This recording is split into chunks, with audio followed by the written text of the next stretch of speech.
তলে তলে কিন্তু নাটের গড়ি লাগছে।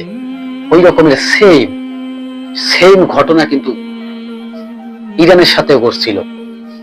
ইরানের সাথে যে মোসাদ যে নামটা যে একটা এজেন্টের কথা বলছিল মিডিয়ার ভিতরে, কিন্তু দেখছেন ইরান কিন্তু কল্পনা করতে পারে নাই। ইরানের কিন্তু কিছু কিছু শহরের ভিতরে কিন্তু হামলা করে শীর্ষ নেতাদের কিন্তু খতম করে দিয়েছিল রয়ের মাধ্যমে। এইভাবে সেম কাতারের ভিতরেও কিন্তু এই রকমের ঘটনা কিন্তু ঘটছে। হয়তো কাতারের প্রেসিডেন্ট এখন না, কিছুদিন পরে হইলেও এটা কিন্তু বাইর হয়ে যাবে। আর এটি যদি বাইর হয়ে যায় তই হয়ে যাবে খেলা। দেখুন, সাধারণ নাগরিক তারা কিন্তু আতঙ্কের ভিতরে আছে। প্রত্যেকটা রাষ্ট্রের সাধারণ নাগরিক কিন্তু আতঙ্কের ভিতরে থাকে, কেননা তারা নাগরিক, তারা সাধারণ মানুষ। তারা তো কোনো বাহিনীর সামনে যাইয়ে দাঁড়াইতে পারবে না, কেন বাহিনীর সামনে বেশি তাড়াবাড়া করলে হয়তো মেরে যাবে গুলি, না হয় হাত ভেঙে ফেলবে, না হয় পাও ভেঙে ফেলবে।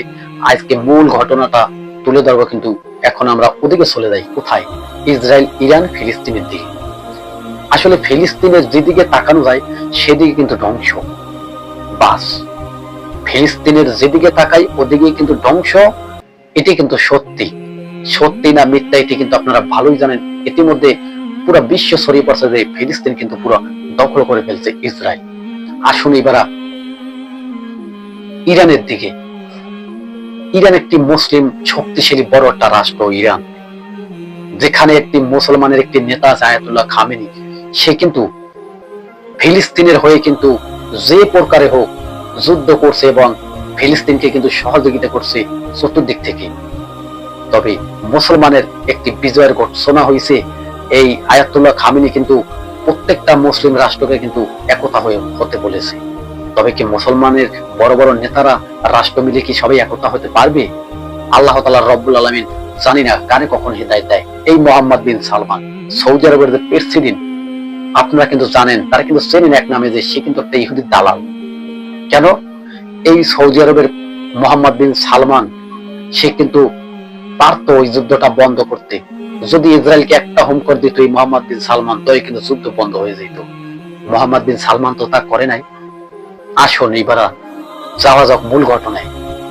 এই ইসরায়েলের লক্ষ্য হয়েছে কি যুদ্ধ করতে করতে করতে করতে মিশরে চলে যেতে পারে। হ্যাঁ, এই ইসরায়েলের প্রধানমন্ত্রী যুদ্ধ করতে করতে করতে করতে শুধু ফিলিস্তিন না, শুধু ইরান না, শুধু কাতার না, ও চাইতে আছে পুরো বিশ্বকে নিয়ন্ত্রণ করার জন্য। আর ও কি এই পুরো বিশ্বকে নিয়ন্ত্রণ করতে পারবে? মাসিহুদ দজ্জালের অনুসারী হবে এই ইসরায়েল। এই ইসরায়েলের গোষ্ঠী সর্বপ্রথম দজ্জালের অনুসারী হবে এবং দজ্জালের সহকারী হবে। দজ্জালকে সহযোগিতা করবে এই ইসরায়েল। এই ইসরায়েল যুদ্ধ করতে করতে করতে করতে কি ফোরাত নদীর সেই স্বর্ণের পাহাড় দখল করার জন্য এরকম করছে?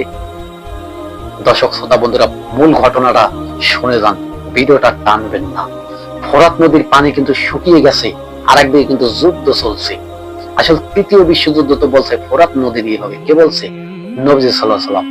আসলে এখন দেখছি যে ফোরাত নদীর অবস্থা খুবই খারাপ। এদিকে যুদ্ধের পরিস্থিতি খুবই খারাপ, বিশ্বের পরিস্থিতি খুবই খারাপ, ভয়ঙ্কর দৃশ্য শুরু হয়ে গেছে। তবে কি ইসরায়েলের ফুল লক্ষ্য হয়েছে কি এই ফোরাত নদী দখল করার জন্য কি যুদ্ধ করছে? এবং নবী সাল্লাল্লাহু আলাইহি ওয়াসাল্লাম তো মুসলমানকে সাবধান করেছে যে ফোরাত নদীর যদি যুদ্ধ শুরু হয়ে যায় তোমরা এই যুদ্ধে অংশগ্রহণ করবা না। তবে ফোরাত নদী কি স্বর্ণের পাহাড় দখল করার জন্য ইসরায়েল কিন্তু যুদ্ধ চালিয়ে যাইতেছে। আস্তে আস্তে আস্তে আস্তে যুদ্ধ করতে করতে করতে করতে কোথায় যাইতেছে? ইরাকের দিকে, ফোরাত নদীর দিকে ওরা কিন্তু ছুটছে।